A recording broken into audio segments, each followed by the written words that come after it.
My name is Rachel, and I'm a 33-year-old homemaker. My husband, Adam, and I have been married for 4 years, but we haven't been able to have a child yet. We're undergoing fertility treatments, but conceiving has proven difficult. One day, as I was returning from the grocery store, I noticed a little girl, a complete stranger, squatting in front of my house. I wondered why she was outside in the cold, winter weather without a coat, so I approached her and asked, "Are you waiting for someone? Can you tell me your name?" "Selena." "Selena. Okay. Where's your mother?" "Mommy went somewhere," she replied. "Are you lost? What's your mother's name?" "Mary." "Mary?" My heart sank. Mary, the sender of the letter, was my older sister. She had left home at 20 and never returned.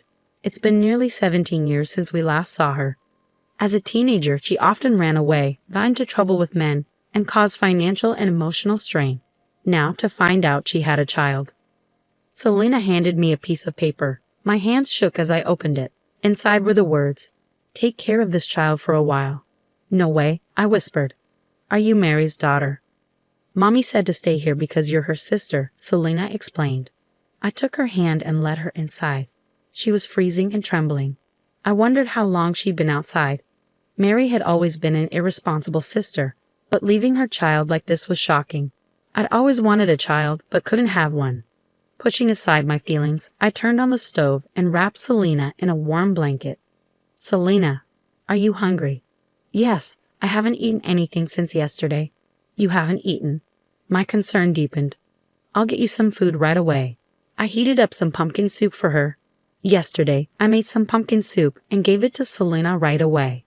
It was her first time trying it, and she eagerly drank a lot, clearly enjoying the taste. "This is delicious. It's really good," she exclaimed with a big smile.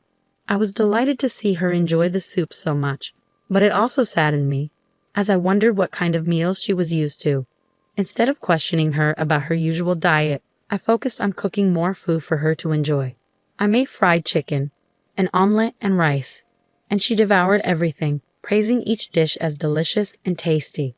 Once she seemed completely satisfied, I suggested we take a bath. It seemed she hadn't bathed in a few days and her hair was greasy. "Selena, how about a bath?" I asked. Her expression tensed for a moment, and I could tell she wasn't entirely comfortable with the idea. "You don't like baths?" I asked. "No, it's fine," she replied hesitantly. I hurried to the bedroom to find some smaller clothes for her to wear as pajamas. When I returned to the living room, Selena was gone.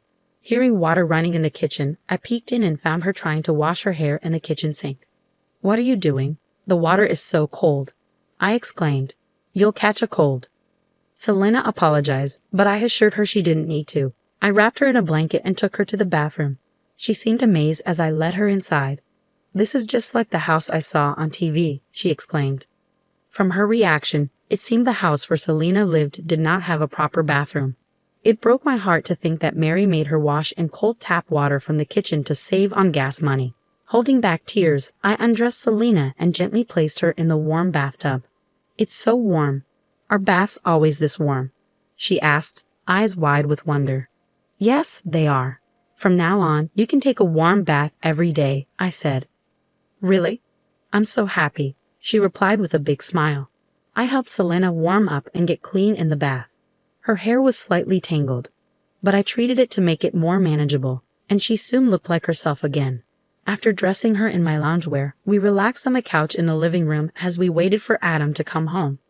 When Adam walked in, Selena seemed startled and drew back in fear. "I'm home," he called out. "Welcome back," I replied. "This is the girl I told you about." "Hello," Adam greeted, but Selena continued to shy away. "It's okay," I reassured her. "This is my husband, Adam. He's very kind, so you don't need to be afraid of him." I explained the situation to Adam, and he was visibly upset. "What? That's unforgivable. We'll keep her here for a while." Of course, I agreed. How could she abandon her own child? Once Adam and I had discussed the situation, we went back to Selena, who was curled up in the living room. I spoke gently to her. "Selena, as I mentioned, this is my husband, Adam." "Hi, Selena. Please call me Uncle Adam," he added. Selena nodded timidly, and I went on to explain. "The three of us will be living together here for a while. Is that okay with you?" "Is it really okay for me to stay here?" Selena asked hesitantly. Of course, I said with a reassuring smile. And once we get settled, you'll be able to go to elementary school. I've never been to school, Selena said quietly. You've never been to school? What about kindergarten? I haven't gone to kindergarten because I'm no one, Selena mumbled. My heart ached hearing her words. She was too young to understand why she might feel this way. I decided not to press her further that day and let her rest instead. The next day, we would find a way to help her adjust to her new life. I informed my parents about Selena's situation, and they rushed over to see us. Upon meeting Selena, they introduced themselves as her grandparents, Grandma and Grandpa, and enveloped her in a comforting hug. Selena seemed puzzled but happy, as if she had never realized she had grandparents before. After entrusting Selena to my parents' care, I headed to City Hall to obtain Mary's family records. To my surprise, Mary was unmarried, and there was no record of any children. It appeared that Selena's birth had never been officially registered, making her essentially a non-existent child who never received any formal notices, such as enrollment for elementary school. This revelation shed light on why Selena referred to herself as no one. After consulting with various authorities, including the Child Consultation Center and the municipal office, we finally managed to establish Selena's family register. I happily informed her, Selena, now you can go to elementary school. I'm so happy for you. By this time, it had been over a month since Selena came to live with us, but she hadn't opened up much. She always seemed skittish, especially whenever Adam or I moved. Additionally, whenever she made a mistake, she would apologize excessively, curling up her body and covering her head. It was evident that Mary's past actions had left a lasting impact on her. Selena, you don't have to apologize so much, I reassured her. Uncle Adam and I will never get mad at you, and we will never harm you. I promise. Really? Selena asked with a glimmer of hope. Of course, I replied sincerely. I made a promise, but despite that, Selena's shyness persisted. However, as time passed, she gradually became more talkative and even began to smile more often.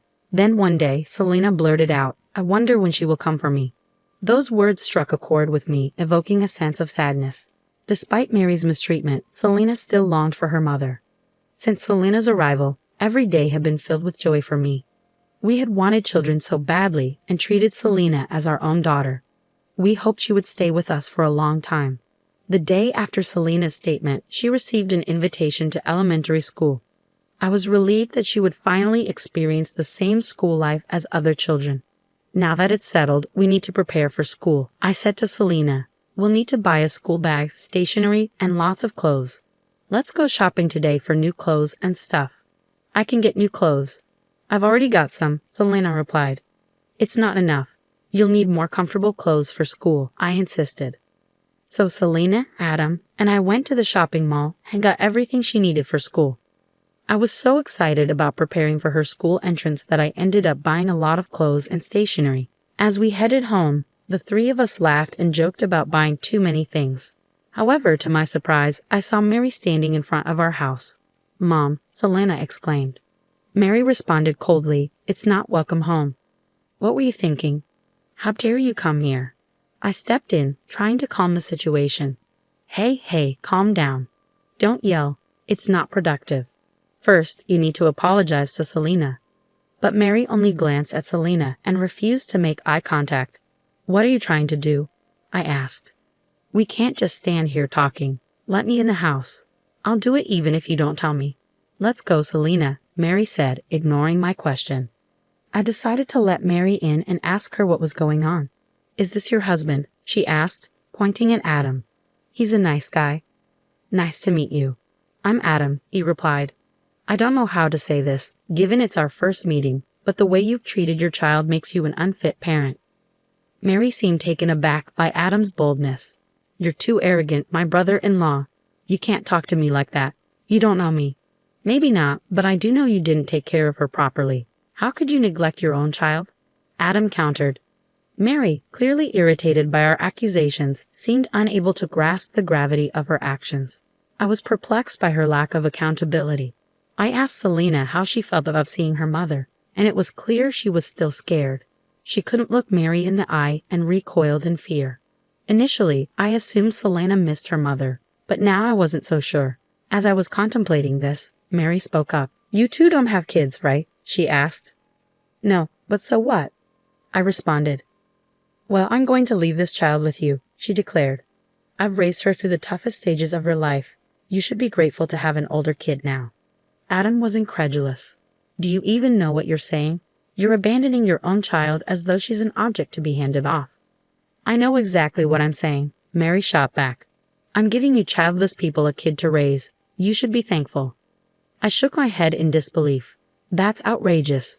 We're not giving her back to you, even if you ask. We've already made her a family register, and she's going to start elementary school next month. We'll make sure she's happier than she was with you. Oh, so you've made a family register for her, Mary retorted, seemingly indifferent. I did, I responded. Why didn't you file a birth certificate? Because if I had, they would know I have a child. I didn't want to disrupt my life for such a selfish reason. Mary's admission explained why Selena had been unable to attend kindergarten or elementary school. Her callous attitude continued to baffle me. That's not right. Selena deserves an education. What you've done is neglect, not just active truancy, I told her, knowing that reasoning with Mary was pointless. Mary had apparently broken up with Selena's father before Selena was born and had never registered the birth. To date other men, she often left Selena alone, pretending to be unmarried and childless. Her goal was to find a new partner and raise her child. We'll take care of Selena, I said, firm in my decision, but please don't come back to see us again. Then give me 10 million yen. I'm giving you a person, so 10 million is a small price to pay, right? Mary demanded. What are you talking about? You're trying to sell your daughter? I was horrified. Of course, I'm not going to pay you though. Selena is a human being, I said firmly. When I refused to pay, Mary threatened to take Selena back and confine her at home, forcing her to wash with cold tap water again. I won't let you do that, I said. Fine, 10 million then, she retorted. Well, I can't get it for you today. You'll have to come back later to pick it up. I'll keep Selena here until then, I said, pretending to agree to her demands to keep Selena safe. Whatever. I don't want to be bothered with her anyway, Mary replied dismissively. Though I had no intention of paying Mary, I lied quickly to prevent her from taking Selena away. Knowing Mary might return to reclaim her, Adam and I considered what steps we could take next. But before acting, we wanted to understand how Selena felt. Selena, do you want to go back to your mommy? I asked her gently. I don't want to go back. Mom scares me. She always bumps into me and says mean things. I don't want to go back, Selena confessed. I see, I said gently. The other day, you mentioned wondering when your mother would come for you. Was that because you were afraid she'd make you leave us? Yes, Selena replied, her eyes downcast. I was worried that if Mommy came, I'd have to go back to that house. But I want to stay here forever. I understand, I reassured her. We'll do everything we can to make sure you can stay with us from now on. With Selena's feelings clear, Adam and I decided to investigate Mary's background further. We contacted an investigative firm known to Adam and discovered Mary was now engaged to a successful lawyer. We formulated a plan to keep Mary from taking Selena away and worked discreetly to prepare everything. A week later, when everything was set, we informed Mary that we had the money and invited her to our home for the exchange. During the meeting, I had my parents care for Selena. When Mary arrived, she immediately asked if I had the money. I won't give you the money, and I won't give you Selena either, I declared firmly. Mary's expression turned sour. I came all the way here because you said you had the money ready. Now give it to me. Do you realize how heartbroken Selena is? I challenged her. You're trying to sell your own child for money. Unbelievable. How I raise my child is none of your business, Mary shot back. Children grow up just fine on their own. You don't understand because you don't have kids. Did you even tell your boyfriend about having a child? I asked pointedly. Of course not.